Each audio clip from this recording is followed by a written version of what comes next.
Let us now continue our journey through Mission and Missionaries, 1901 to 1931. We begin with Elizabeth Vickland, born in 1888 in Ralston, Pennsylvania, to Swedish parents. Elizabeth graduated from Wellsville High School in 1906, and in 1910 she traveled to Chicago to enter the Baptist Missionary Training School, from which she graduated in 1913. Following her time at BMTS, she enrolled in the State Normal School in Geneseo. She remained at the girls' school working with a Miss Holmes until 1918, when she was transferred to the Naugong School, which was the only training school for women teachers in Assam at the time.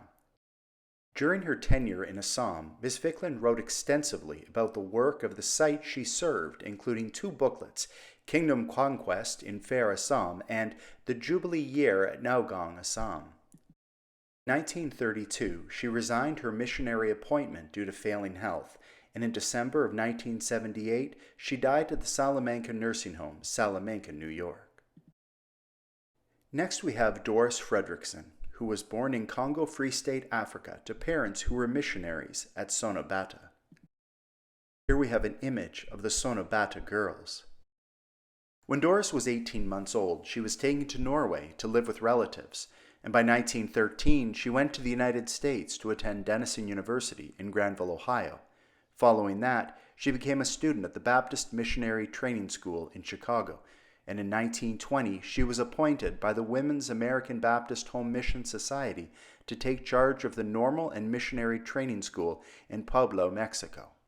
Doris was on the missionary staff in Mexico until Mexico closed to missionaries in 1924, and after that she taught Spanish in Mesa, Arizona.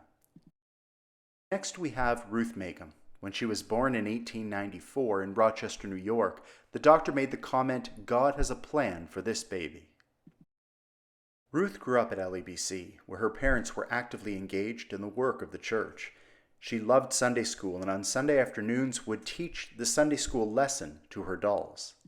Following graduation from high school, she suffered appendicitis, which began 9 years of great suffering and at times bedridden, but her dream of becoming a foreign missionary never waned. However, in the end, the effects of the appendicitis dashed that dream.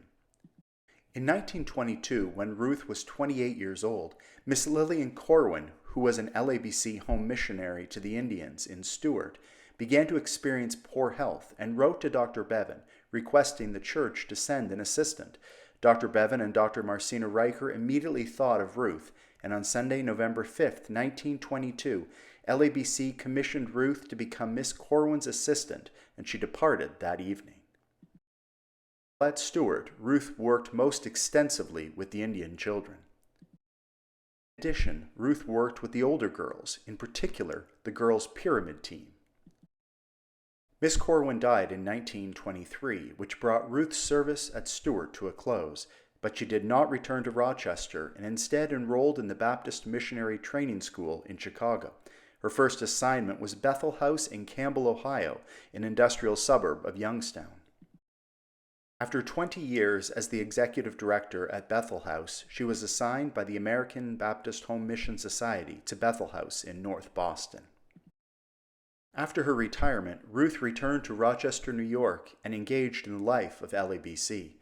However, health continued to be a problem, so she moved to Fairport Baptist Home, and her mission set never changed as she witnessed to the statement, "Even here, at the home, there are many opportunities to serve God," and she passed away in 1982 at the age of 88.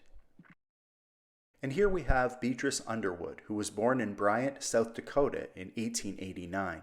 Later, she graduated from the South Dakota State College, having majored in home economics.